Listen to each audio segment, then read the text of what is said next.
chapters 1 through 10 of the Apocryphal Book of Wisdom, chapter 1. Love justice, you that are the judges of the earth. Think of the Lord in goodness, and seek him in simplicity of heart. For he is found by them that tempt him not, and he showeth himself to them that have faith in him. For perverse thoughts separate from God, and his power, when it is tried, reproveth the unwise. For wisdom will not enter into a malicious soul, nor dwell in a body subject to sins. For the Holy Spirit of discipline will flee from the deceitful, and will withdraw himself from thoughts that are without understanding, and he shall not abide when iniquity cometh in. For the spirit of wisdom is benevolent, and will not acquit the evil speaker from his lips. For God is witness of his reins, and he is a true searcher of his heart, and a hearer of his tongue. For the Spirit of the Lord hath filled the whole world, and that which containeth all things hath knowledge of the voice. Therefore he that speaketh unjust things cannot be hid, neither shall the chastising judgment pass him by. For inquisition shall be made into the thoughts of the ungodly, and the hearing of his words shall come to God, to the chastising of his iniquities. For the ear of jealousy heareth all things, and the tumult of murmuring shall not be hid. Keep yourselves therefore from murmuring, which profiteth nothing, and refrain your tongue from detraction. For an obscure speech shall not go for naught, and the mouth that belieth killeth the soul. Seek not death in the error of your life, neither procure ye destruction by the works of your hands. For God made not death, neither hath he pleasure in the destruction of the living. For he created all things that they might be, and he made the nations of the earth for health. And there is no poison of destruction in them, nor kingdom of hell upon the earth. For justice is perpetual and immortal. But the wicked, with works and words, have called it to them, and esteeming it a friend, have fallen away and have made a covenant with it, because they are worthy to be of the part thereof. End of chapter 1. Chapter 2. For they have said, reasoning with themselves, but not right, the time of our life is short and tedious, and in the end of a man there is no remedy, and no man hath been known to have returned from hell. For we are born of nothing, and after this we shall be as if we had not been. For the breath in our nostrils is smoke, and speech a spark to move our heart. Which being put out, our body shall be ashes, and our spirit shall be poured abroad as soft air. And our life shall pass away as the trace of a cloud, and shall be dispersed as a mist, which is driven away by the beams of the sun, and overpowered with the heat thereof. And our name in time shall be forgotten, and no man shall have any remembrance of our works. For our time is as the passing of a shadow, and there is no going back of our end. For it is fast sealed, and no man returneth. Come therefore, and let us enjoy the good things that are present, and let us speedily use the creatures as in youth. Let us fill ourselves with costly wine and ointments, and let not the flower of the time pass by us. Let us crown ourselves with roses before they be withered. Let no meadow escape our riot. Let none of us go without his part in luxury. Let us everywhere leave tokens of joy, for this is our portion, and this our lot. Let us oppress the poor just man, and not spare the widow, nor honor the ancient gray hairs of the aged. But let our strength be the law of justice, for that which is feeble is found to be nothing worth. Let us, therefore, lie in wait for the just, because he is not for our turn, and he is contrary to our doings, and upbraideth us with transgressions of the law, and divulgeth against us the sins of our way of life. He boasteth that he hath the knowledge of God, and calleth himself the Son of God. He is become a censurer of our thoughts. He is grievous unto us, even to behold, for his life is not like other men's, and his ways are very different.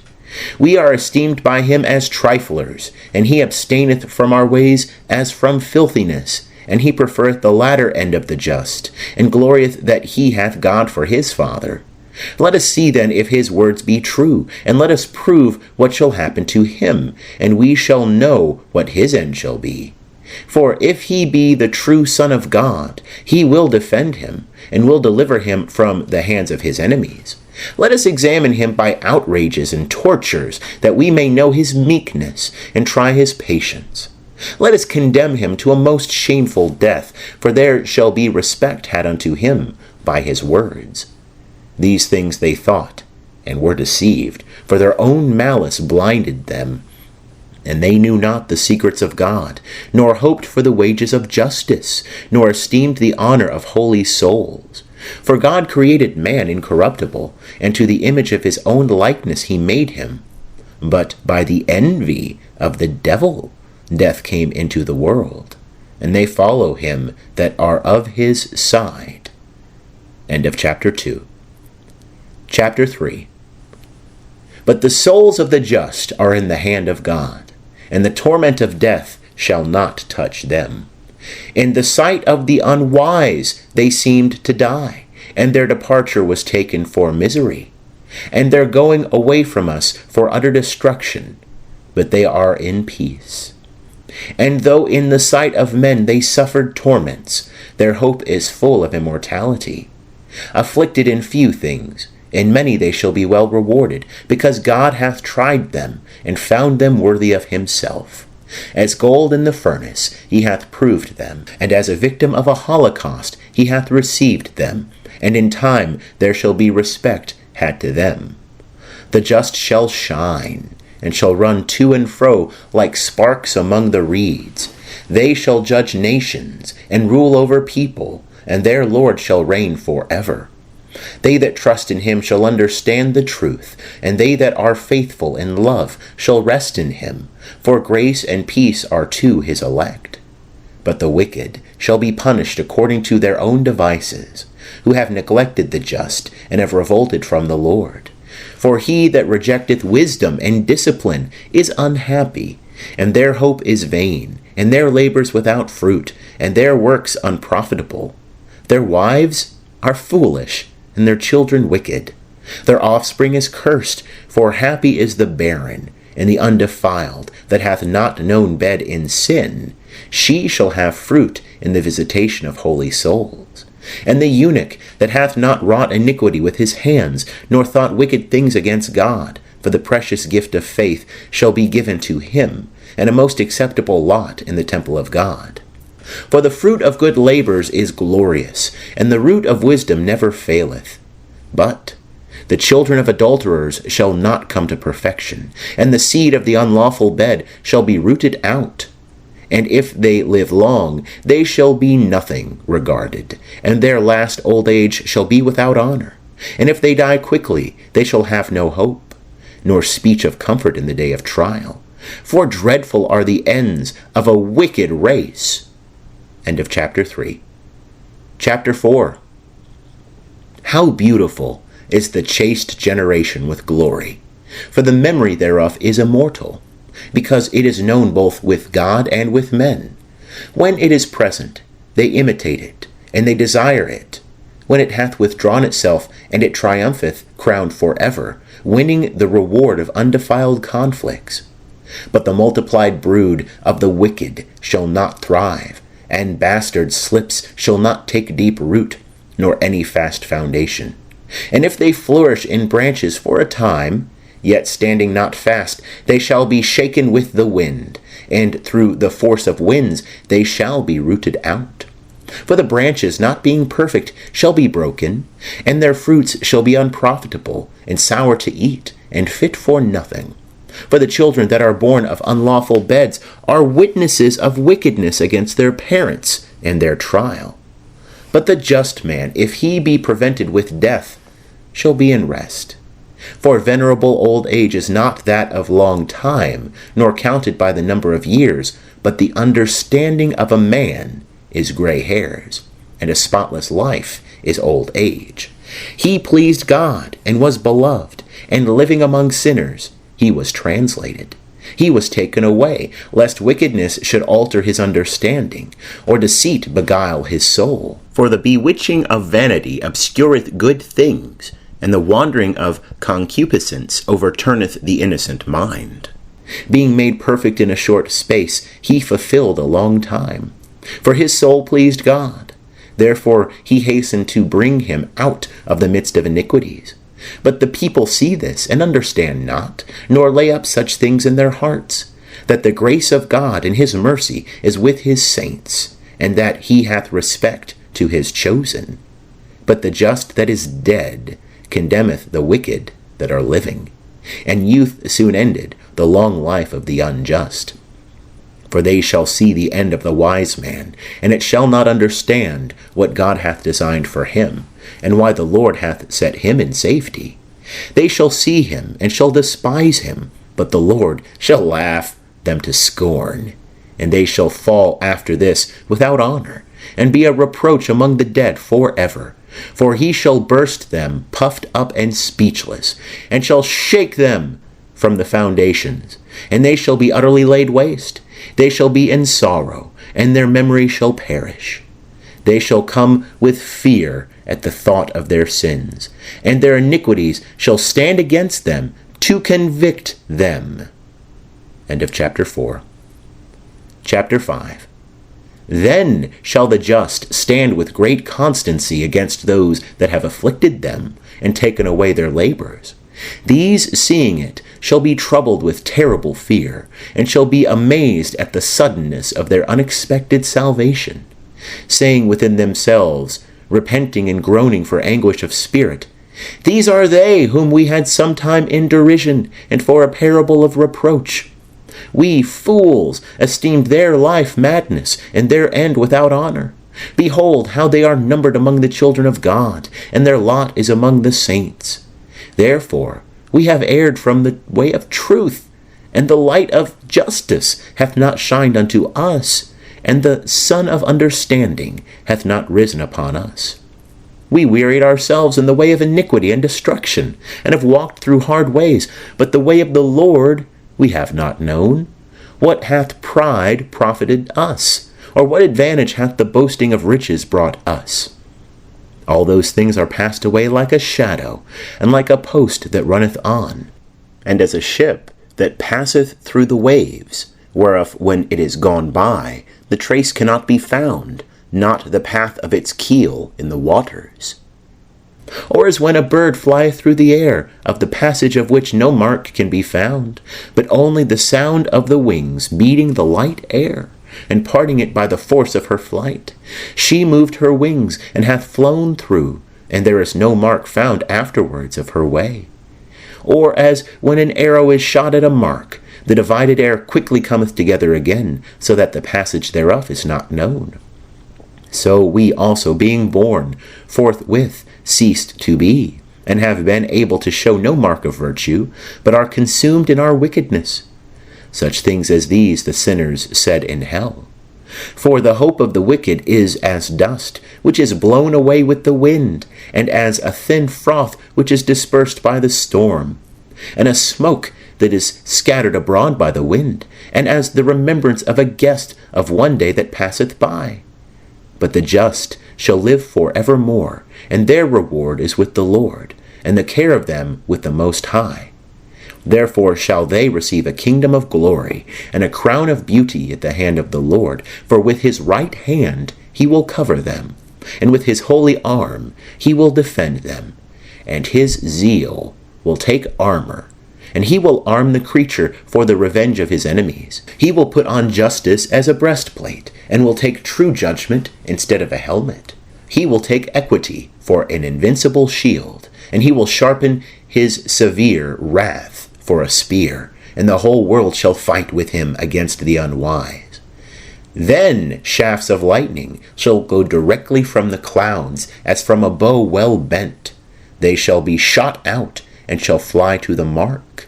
And thick hail shall be cast upon them from the stone-casting wrath. The watcher of the sea shall rage against them, and the rivers shall run together in a terrible manner. A mighty wind shall stand up against them, and as a whirlwind shall divide them. And their iniquity shall bring all the earth to a desert, and wickedness shall overthrow the thrones of the mighty. End of chapter 5. Chapter 6. Wisdom is better than strength, and a wise man is better than a strong man. Hear therefore, ye kings, and understand. Learn ye that are judges of the ends of the earth. Give ear, you that rule the people, and that please yourselves in multitudes of nations. For power is given you by the Lord, and strength by the Most High, who will examine your works, and search out your thoughts. Because being ministers of his kingdom, you have not judged rightly, nor kept the law of justice, nor walked according to the will of God. Horribly and speedily will he appear to you, for a most severe judgment shall be for them that bear rule. For to him that is little mercy is granted, but the mighty shall be mightily tormented. For God will not accept any man's person, neither will he stand in awe of any man's greatness. For he made the little and the great, and he hath equally care of all. But a greater punishment is ready for the more mighty. To you therefore, O kings, are these my words, that you may learn wisdom, and not fall from it. For they that have kept just things justly shall be justified, and they that have learned these things shall find what to answer. Covet ye therefore my words, and love them, and you shall have instruction. Wisdom is glorious, and never fadeth away, and is easily seen by them that love her, and is found by them that seek her. She preventeth them that covet her, so that she first showeth herself unto them. He that awaketh early to seek her shall not labor, for he shall find her sitting at his door. To think, therefore, upon her is perfect understanding, and he that watcheth for her shall quickly be secure. For she goeth about seeking such as are worthy of her, and she showeth herself to them cheerfully in the ways, and meeteth them with all providence. For the beginning of her is the most true desire of discipline, and the care of discipline is love. And love is the keeping of her laws, and the keeping of her laws is the firm foundation of incorruption. And incorruption bringeth near to God. Therefore, the desire of wisdom bringeth to the everlasting kingdom. If then your delight be in thrones and scepters, O ye kings of the people, love wisdom, that you may reign forever. Love the light of wisdom, all ye that bear rule over peoples. Now, what wisdom is, and what was her origin, I will declare, and I will not hide from you the mysteries of God, but will seek her out from the beginning of her birth, and bring the knowledge of her to light, and will not pass over the truth. Neither will I go with consuming envy, for such a man shall not be partaker of wisdom. Now, the multitude of the wise is the welfare of the whole world, and a wise king is the upholding of the people. Receive, therefore, instruction by my words, and it shall be profitable to you. End of chapter 6. Chapter 7. I myself am a mortal man, like all others, and of the race of him that was first made of the earth, and in the womb of my mother I was fashioned to be flesh. In the time of 10 months I was compacted in blood of the seed of man, and the pleasure of sleep concurring. And being born, I drew in the common air, and fell upon the earth, that is made alike. And the first voice which I uttered was crying, as all others do. I was nursed in swaddling clothes, and with great cares, for none of the kings had any other beginning of birth.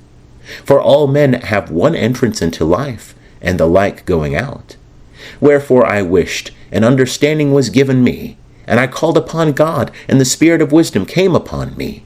And I preferred her before kingdoms and thrones, and esteemed riches nothing in comparison of her. Neither did I compare unto her any precious stone, for all gold in comparison of her is as a little sand, and silver in respect to her shall be counted as clay. I loved her above health and beauty, and chose to have her instead of light, for her light cannot be put out. Now all good things came to me together with her, and innumerable riches through her hands. And I rejoiced in all these, for this wisdom went before me, and I knew not that she was the mother of them all, which I have learned without guile, and communicate without envy. And her riches I hide not, for she is an infinite treasure to man, which they that use become the friends of God, being commended for the gifts of discipline. And God hath given to me to speak as I would, and to conceive thoughts worthy of those things that are given me, because he is the guide of wisdom, and the director of the wise. For in his hand are both we, and our words, and all wisdom, and the knowledge and skill of works.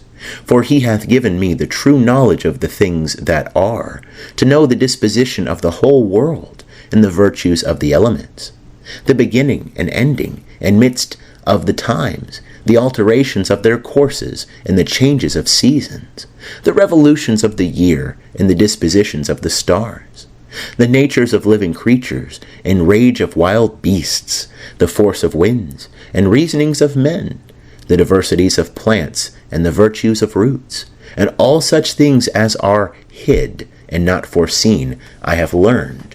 For wisdom, which is the worker of all things, taught me.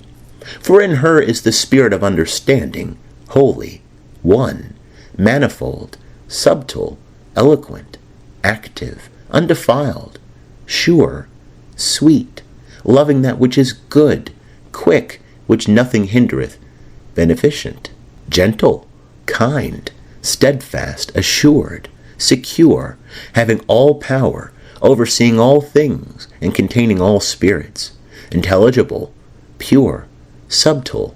For wisdom is more active than all active things, and reacheth everywhere by reason of her purity. For she is a vapor of the power of God, and a certain pure emanation of the glory of the Almighty God, and therefore no defiled thing cometh into her. For she is the brightness of eternal light, and the unspotted mirror of God's majesty, and the image of his goodness. And being but one, she can do all things. And remaining in herself the same, she reneweth all things, and through nations conveyeth herself into holy souls. She maketh the friends of God, and prophets. For God loveth none but him that dwelleth with wisdom. For she is more beautiful than the sun, and above all the order of the stars, being compared with the light, she is found before it. For after this cometh night, but no evil can overcome wisdom. End of chapter 7. Chapter 8. She reacheth, therefore, from end to end mightily, and ordereth all things sweetly. Her have I loved, and have sought her out from my youth, and have desired to take for my spouse, and I became a lover of her beauty. She glorifieth her nobility by being conversant with God. Yea, and the Lord of all things hath loved her. For it is she that teacheth the knowledge of God, and is the chooser of his works. And if riches be desired in life, what is richer than wisdom, which maketh all things? And if sense do work, who is a more artful worker than she of those things that are? And if a man love justice, her labors have great virtues, for she teacheth temperance, and prudence, and justice, and fortitude, which are such things as men can have nothing more profitable in life. And if a man desire much knowledge, she knoweth things past, and judgeth of things to come. She knoweth the subtleties of speeches, and the solutions of arguments. She knoweth signs and wonders before they be done, and the events of times and ages. I purposed, therefore, to take her to me, to live with me, knowing that she will communicate to me of her good things, and will be a comfort in my cares and grief. For her sake I shall have glory among the multitude, and honor with the ancients, though I be young. And I shall be found of a quick conceit in judgment, and shall be admired in the sight of the mighty, and the faces of princes shall wonder at me. They shall wait for me when I hold my peace, and they shall look upon me when I speak.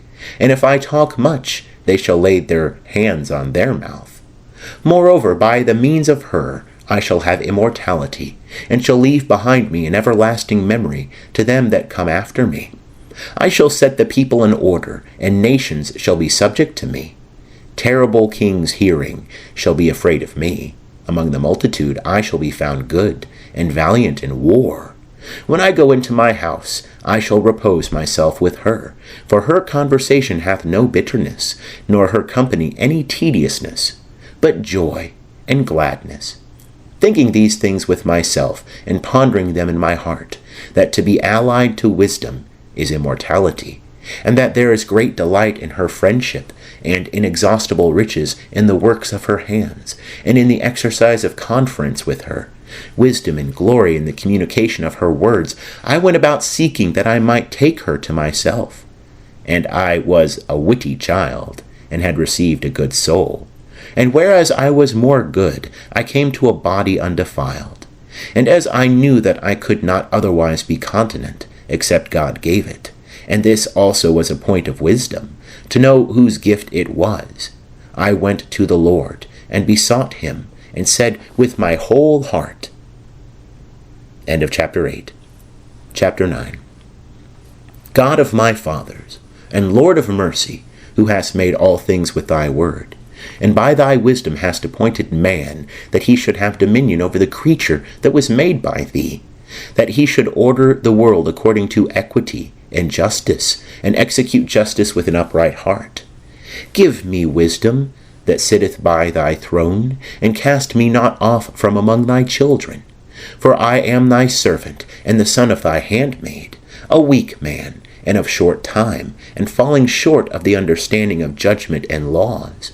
For if one be perfect among the children of men, yet, if thy wisdom be not with him, he shall be nothing regarded. Thou hast chosen me to be king of thy people, and a judge of thy sons and daughters, and hast commanded me to build a temple on thy holy mount, and an altar in the city of thy dwelling place, a resemblance of thy holy tabernacle, which thou hast prepared from the beginning. And thy wisdom with thee, which knoweth thy works, which then also was present when thou madest the world, and knew what was agreeable to thy eyes, and what was right in thy commandments. Send her out of thy holy heaven, and from the throne of thy majesty, that she may be with me, and may labor with me, that I may know what is acceptable with thee. For she knoweth and understandeth all things, and shall lead me soberly in my works, and shall preserve me by her power. So shall my works be acceptable, and I shall govern thy people justly, and shall be worthy of the throne of my Father. For who among men is he that can know the counsel of God? Or who can think what the will of God is? For the thoughts of mortal men are fearful, and our counsels uncertain. For the corruptible body is a load upon the soul, and the earthly habitation presseth down the mind that museth upon many things. And hardly do we guess aright at things that are upon earth, and with labor do we find the things that are before us. But the things that are in heaven, who shall search out? And who shall know thy thought, except thou give wisdom, and send thy Holy Spirit from above?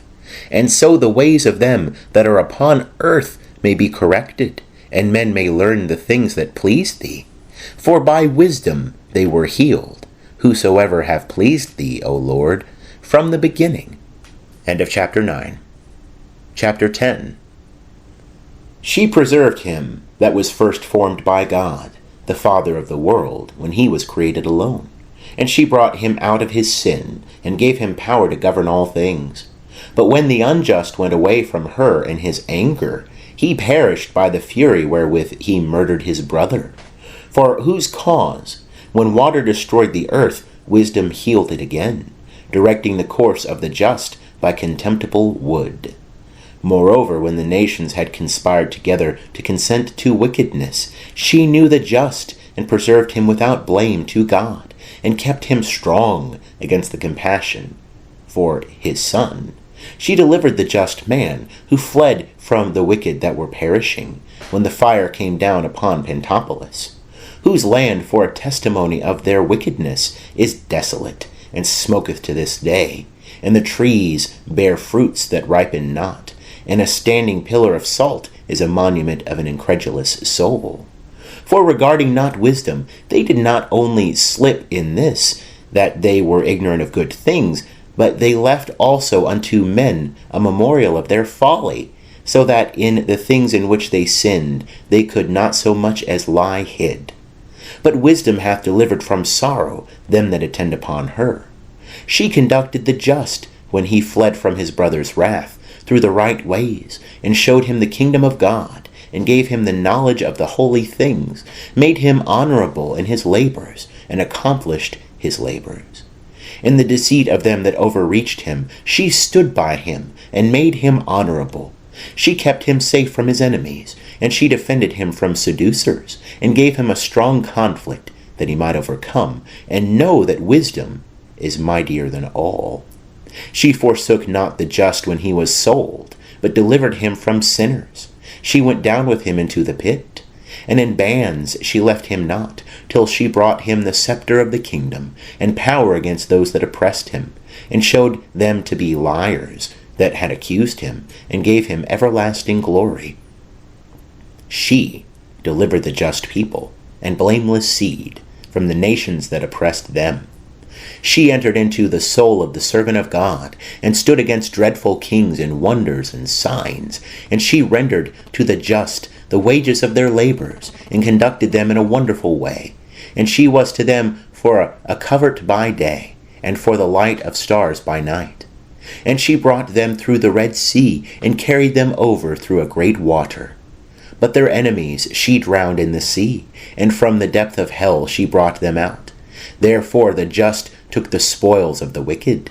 And they sung to thy holy name, O Lord, and they praised with one accord thy victorious hand.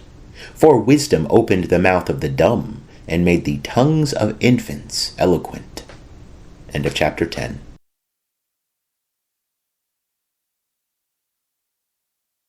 Chapters 11 through 19 of the Apocryphal Book of Wisdom, chapter 11. She prospered their works in the hands of the holy prophet. They went through wildernesses that were not inhabited, and in desert places they pitched their tents. They stood against their enemies, and revenged themselves of their adversaries. They were thirsty, and they called upon thee, and water was given them out of the high rock, and a refreshment of their thirst out of the hard stone. For by what things their enemies were punished, when their drink failed them, while the children of Israel abounded therewith and rejoiced? By the same things they in their need were benefited. For instead of a fountain of an ever-running river, thou gavest human blood to the unjust. And whilst they were diminished for a manifest reproof of their murdering the infants, thou gavest to thine abundant water unlooked for, showing by the thirst that was then how thou didst exalt thine, and didst kill their adversaries. For when they were tried and chastised with mercy, they knew how the wicked were judged with wrath and tormented. For thou didst admonish and try them as a father, but the others as a severe king thou didst examine and condemn. For whether absent or present, they were tormented alike. For a double affliction came upon them, and a groaning for the remembrance of things past. For when they heard that by their punishments the others were benefited, they remembered the Lord, wondering at the end of what was come to pass. For whom they scorned before, when he was thrown out at the time of his being wickedly exposed to perish, him they admired in the end, when they saw the event, their thirsting being unlike to that of the just. But for the foolish devices of their iniquity, because some being deceived worshipped dumb serpents and worthless beasts, thou didst send upon them a multitude of dumb beasts for vengeance, that they might know that by what things a man sinneth, by the same also he is tormented. For thy almighty hand, which made the world of matter without form, was not unable to send upon them a multitude of bears, or fierce lions, or unknown beasts of a new kind, full of rage, either breathing out a fiery vapor, or sending forth a stinking smoke, or shooting horrible sparks out of their eyes, whereof not only the hurt might be able to destroy them, but also the very sight might kill them through fear. Yea, and without these they might have been slain with one blast, persecuted by their own deeds, and scattered by the breath of thy power. But thou hast ordered all things in measure, and number, and weight. For great power always belonged to thee alone, and who shall resist the strength of thy arm? For the whole world before thee is as the least grain of the balance, and as a drop of the morning dew that falleth down upon the earth. But thou hast mercy upon all, because thou canst do all things, and overlookest the sins of men for the sake of repentance? For thou lovest all things that are, and hatest none of the things which thou hast made. For thou didst not appoint or make anything, hating it. And how could anything endure if thou wouldst not? Or be preserved if not called by thee? But thou sparest all, because they are thine, O Lord, who lovest souls. End of chapter 11. Chapter 12. O how good and sweet is thy Spirit, O Lord, in all things! And therefore thou chastisest them that err, by little and little, and admonishest them, and speakest to them concerning the things wherein they offend, that, leaving their wickedness, they may believe in thee, O Lord. For those ancient inhabitants of thy holy land, whom thou didst abhor, because they did works hateful to thee by their sorceries and wicked sacrifices, and those merciless murderers of their own children, and eaters of men's bowels, and devourers of blood, from the midst of thy consecration, and those parents sacrificing with their own hands helpless souls. It was thy will to destroy by the hands of our parents, that the land which of all is most dear to thee might receive a worthy colony of the children of God. Yet even those thou sparest as men, and didst send wasps for runners of thy host to destroy them by little and little. Not that thou wast unable to bring the wicked under the just by war, or by cruel beasts, or with one rough word to destroy them at once. But, executing thy judgments by degrees, thou gavest them place of repentance, not being ignorant that they were a wicked generation, and their malice natural, and that their thought could never be changed. For it was a cursed seed from the beginning, neither didst thou, for fear of any one, give pardon to their sins. For who shall say to thee, What hast thou done? Or who shall withstand thy judgment? Or who shall come before thee to be a revenger of wicked men? Or who shall accuse thee if the nations perish, which thou hast made? For there is no other God but thou, who hast care of all, that thou shouldest show that thou dost not give judgment unjustly. Neither shall king nor tyrant in thy sight inquire about them whom thou hast destroyed. For so much then as thou art just, thou orderest all things justly, thinking it not agreeable to the power to condemn him who deserveth not to be punished. For thy power is the beginning of justice, and because thou art Lord of all, thou makest thyself gracious to all. For thou showest thy power, when men will not believe thee, to be absolute in power, and thou convincest the boldness of them that know thee not. But thou, being master of power, judgest with tranquillity, and with great favor disposest of us, for thy power is at hand when thou wilt. But thou hast taught thy people by such works that they must be just and humane, and hast made thy children to be of a good hope, because in judging thou givest place for repentance for sins. For if thou didst punish the enemies of thy servants, and that deserved to die, with so great deliberation, giving them time and place whereby they might be changed from their wickedness, with what circumspection hast thou judged thy own children, to whose parents thou hast sworn and made covenants of good promises? Therefore, whereas thou chastisest us, thou scourgest our enemies very many ways, to the end that when we judge, we may think on thy goodness, and when we are judged, we may hope for thy mercy. Wherefore thou hast also greatly tormented them, who in their life have lived foolishly and unjustly by the same things which they worshipped. For they went astray for a long time in the ways of error, holding those things for gods which are the most worthless among beasts, living after the manner of children without understanding. Therefore thou hast sent a judgment upon them, as senseless children, to mock them.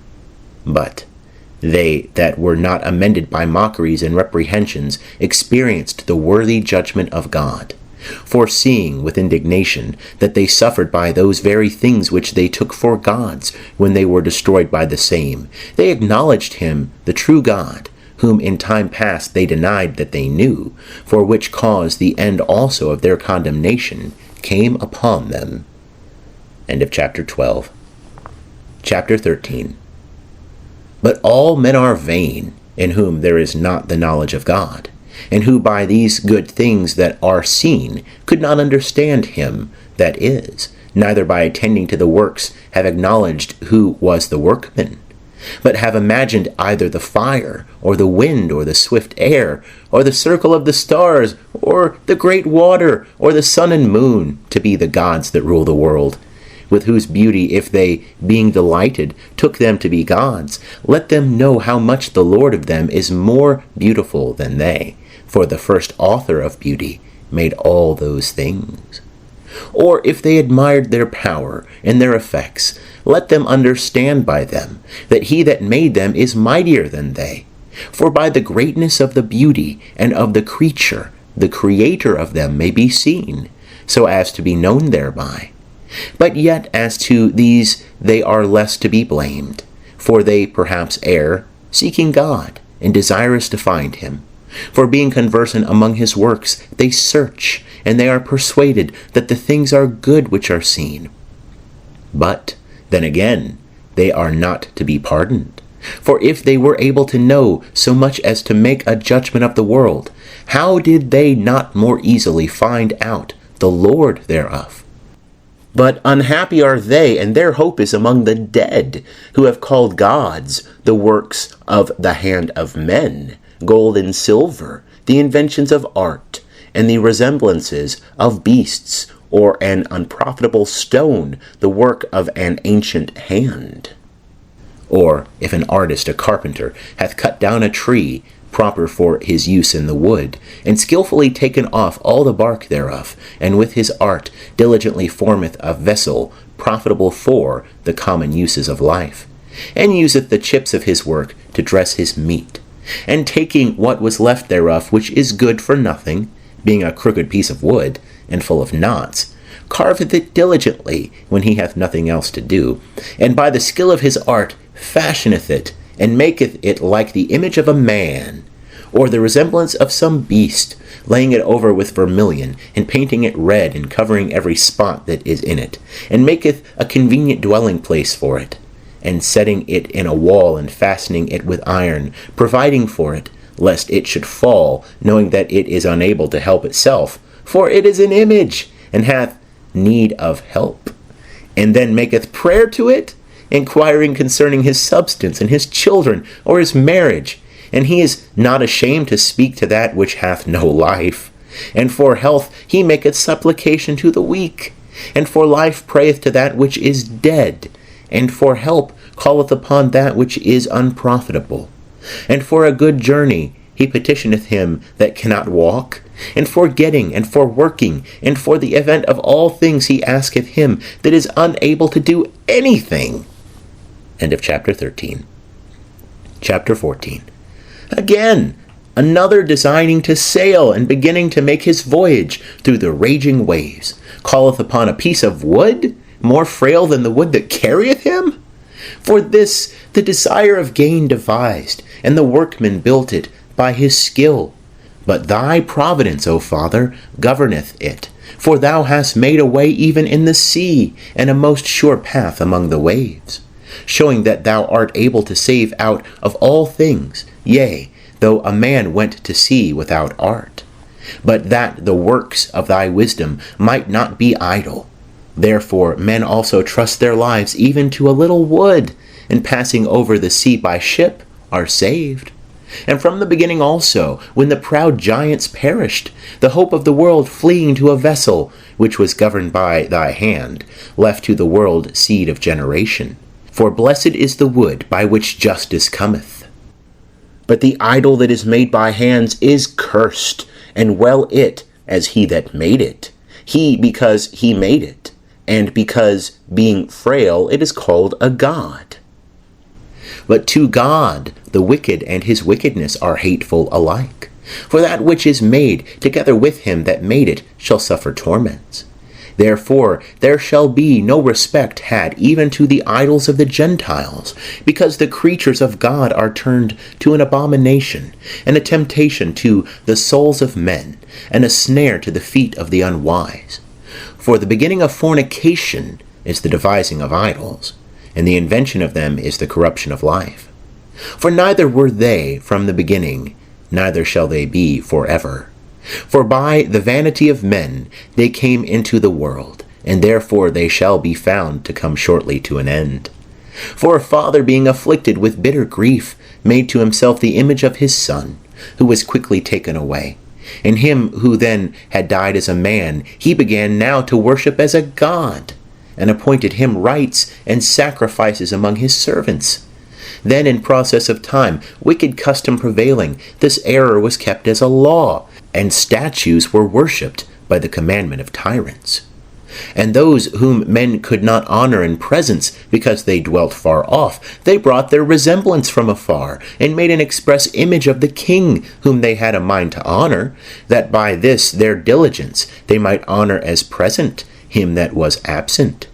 And to the worshipping of these, the singular diligence also of the artificer helped to set forward the ignorant. For he, being willing to please him that employed him, labored with all his art to make the resemblance in the best manner. And the multitude of men, carried away by the beauty of the work, took him now for a god, that little before was but honored as a man.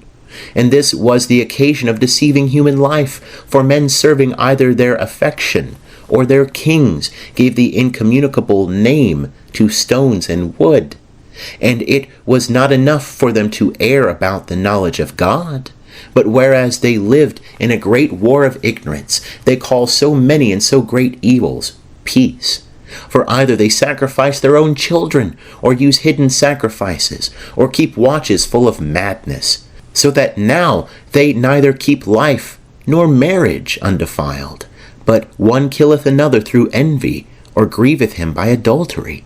And all things are mingled together, blood, murder, theft, and dissimulation, corruption and unfaithfulness, tumults and perjury, disquieting of the good, forgetfulness of God, defiling of souls, changing of nature, disorder in marriage, and the irregularity of adultery and uncleanness.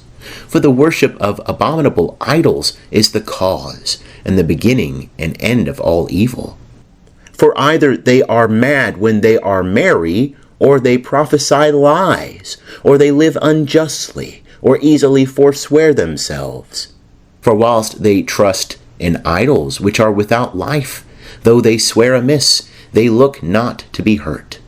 But for both these things they shall be justly punished, because they have thought not well of God, giving heed to idols, and have sworn unjustly in guile, despising justice.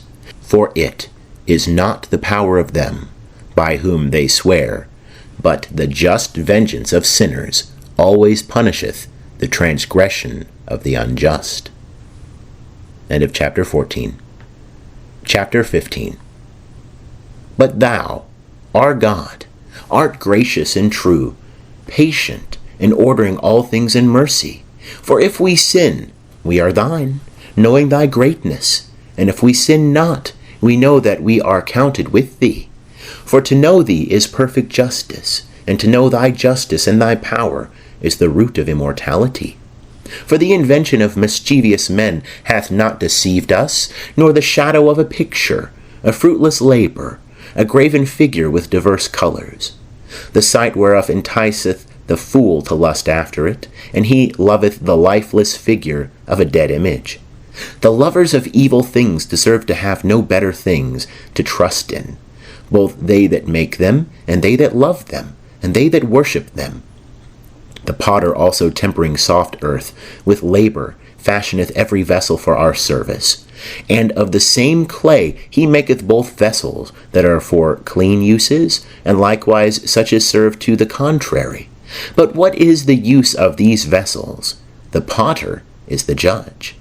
And of the same clay, by a vain labor, he maketh a god. He who a little before was made of earth himself, and a little after returneth to the same out of which he was taken, when his life, which was lent him, shall be called for again. But his care is, not that he shall labor, nor that his life is short, but he striveth with the goldsmiths and silversmiths, and he endeavoureth to do like the workers in brass, and counteth it a glory to make vain things. For his heart is ashes, and his hope vain earth, and his life more base than clay. Forasmuch as he knew not his Maker, in him that inspired unto him the soul that worketh, and that breathed into him a living spirit. Yea, and they have counted our life a pastime, and the business of life to be gain, and that we must be getting every way, even out of evil. For that man knoweth that he offendeth above all others, who of earthly matter maketh brittle vessels, and graven gods.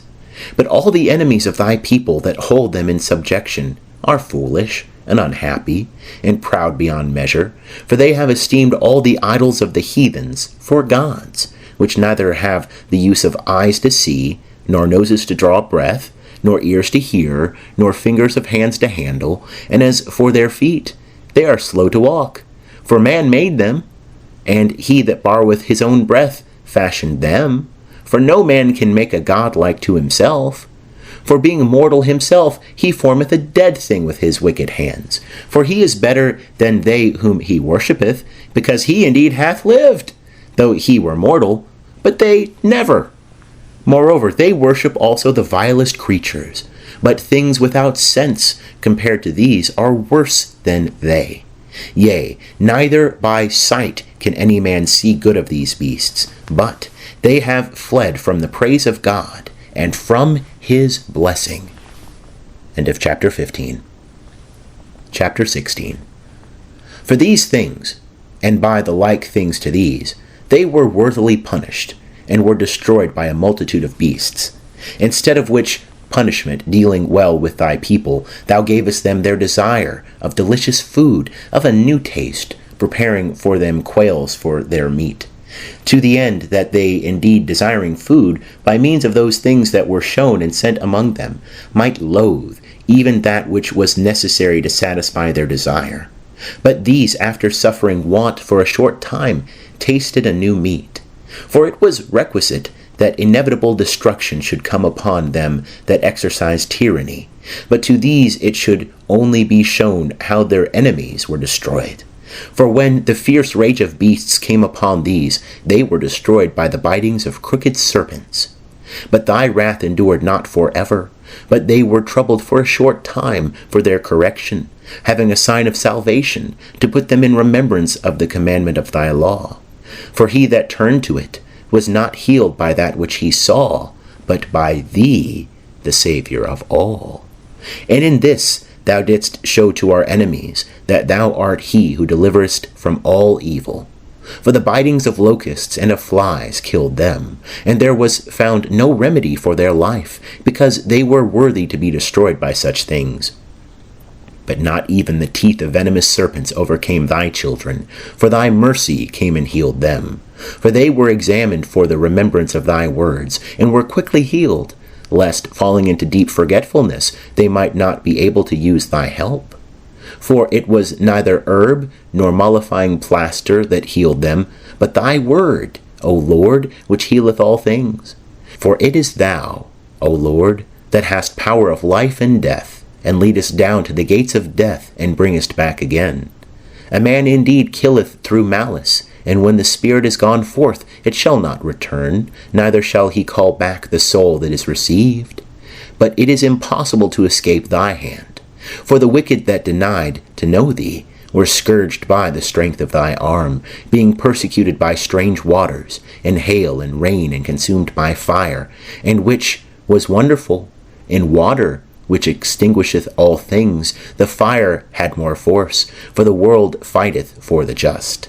For at one time the fire was mitigated, that the beasts which were sent against the wicked might not be burnt, but that they might see and perceive that they were persecuted by the judgment of God. And at another time the fire, above its own power, burnt in the midst of water, to destroy the fruits of a wicked land.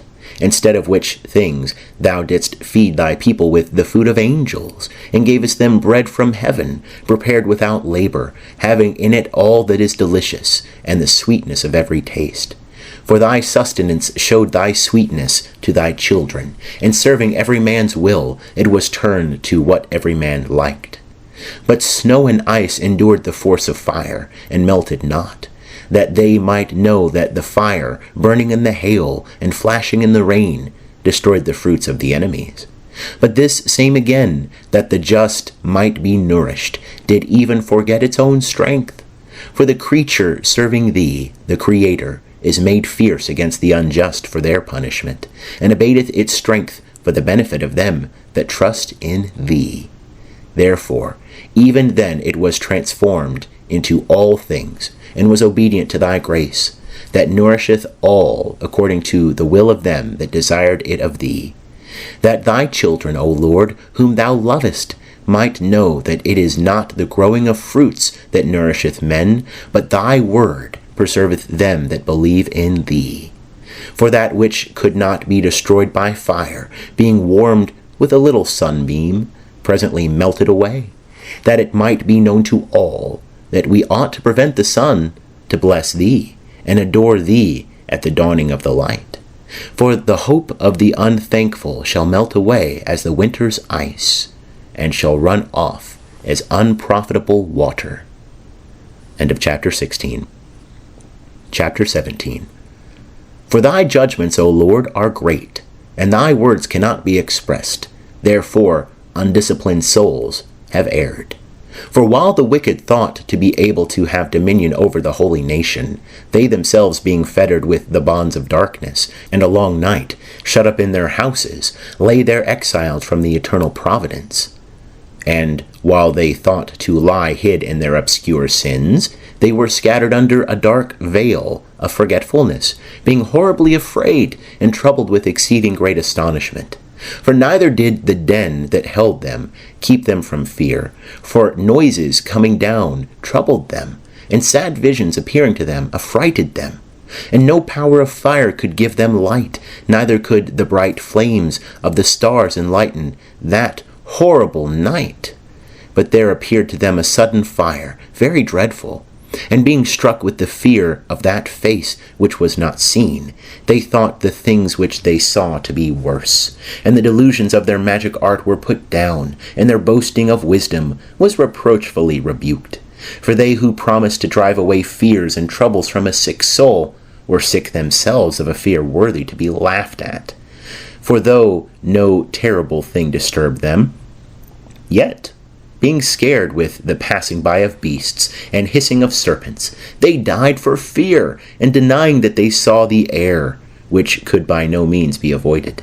For whereas wickedness is fearful, it beareth witness of its condemnation. For a troubled conscience always forecasteth grievous things. For fear is nothing else but a yielding up of the succours from thought. And while there is less expectation from within, the greater doth it count the ignorance of that cause which bringeth the torment. But they that during that night, in which nothing could be done, and which came upon them from the lowest and deepest hell, slept the same sleep, were sometimes molested with the fear of monsters, sometimes fainted away, their soul failing them, for a sudden and unlooked-for fear was come upon them. Moreover, if any of them had fallen down, he was kept shut up in prison without irons. For if any one were a husbandman, or a shepherd, or a laborer in the field, and was suddenly overtaken, he endured a necessity from which he could not fly. For they were all bound together with one chain of darkness, whether it were a whistling wind, or the melodious voice of birds, among the spreading branches of trees, or a fall of water running down with violence, or the mighty noise of stones tumbling down, or the running that could not be seen of beasts playing together, or the roaring voice of wild beasts, or a rebounding echo from the highest mountains. These things made them to swoon for fear. For the whole world was enlightened with a clear light, and none were hindered in their labors. But over them only was spread a heavy night, an image of that darkness which was to come upon them. But they were to themselves more grievous than the darkness. End of chapter 17. Chapter 18. But thy saints had a very great light, and they heard their voice indeed, but did not see their shape, and because they also did not suffer the same things, they glorified thee. And they that before had been wronged gave thanks, because they were not hurt now, and asked this gift that there might be a difference. Therefore they received a burning pillar of fire for a guide of the way, which they knew not. And thou gavest them a harmless son of a good entertainment. The others indeed were worthy to be deprived of light and imprisoned in darkness, who kept thy children shut up, by whom the pure light of the law was to be given to the world.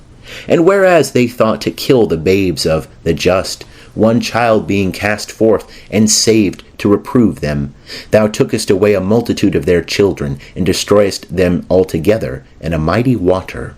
For that night was known before by our fathers, that assuredly knowing what oaths they had trusted to, they might be of better courage. So thy people received the salvation of the just, and destruction of the unjust. For as thou didst punish the adversaries, so thou didst also encourage and glorify us. For the just children of good men were offering sacrifice secretly, and they unanimously ordered a law of justice, that the just should receive both good and evil alike, singing now the praises of the fathers. But on the other side there sounded an ill, according cry of the enemies, and a lamentable mourning was heard for the children that were bewailed. And the servant suffered the same punishment as the master, and a common man suffered in like manner as the king.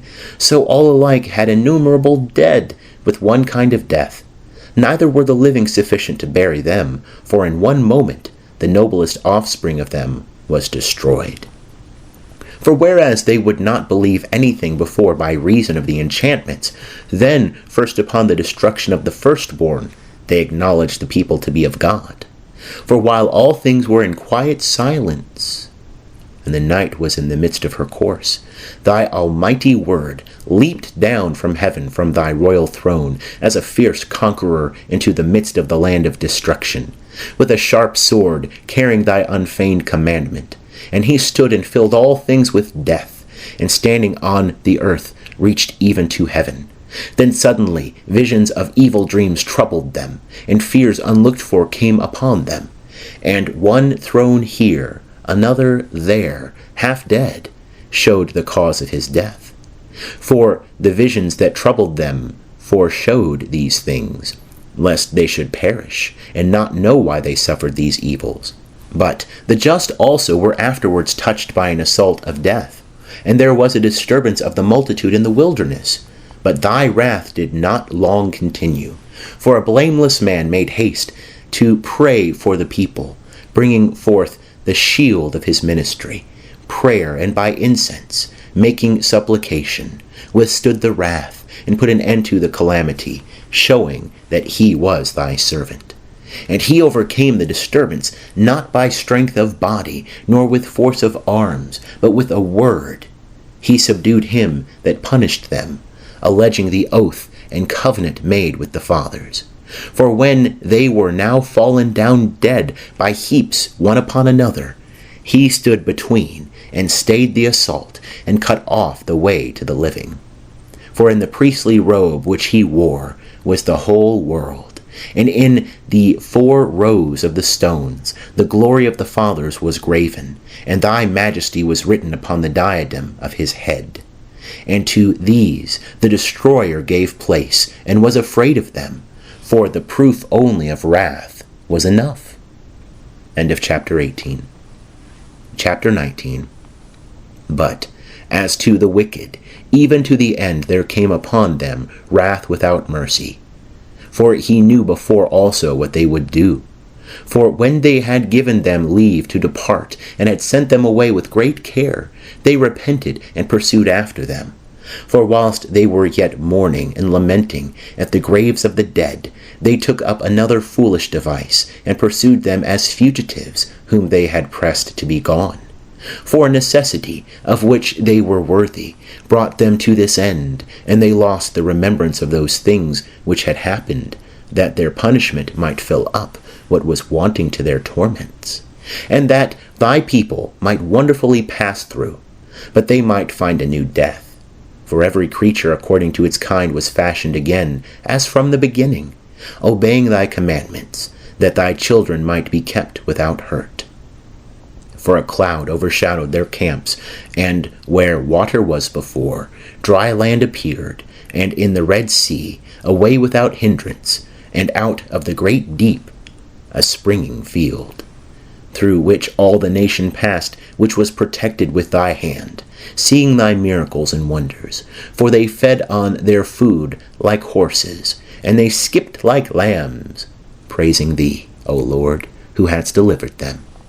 For they were yet mindful of those things which had been done in the time of their sojourning, how the ground brought forth flies instead of cattle, and how the river cast up a multitude of frogs instead of fishes. And at length they saw a new generation of birds, when being led by their appetite, they asked for delicate meats. For to satisfy their desire, the quail came up to them from the sea, and punishments came upon the sinners, not without foregoing signs by the force of thunders. For they suffered justly according to their own wickedness. For they exercised a more detestable inhospitality than any.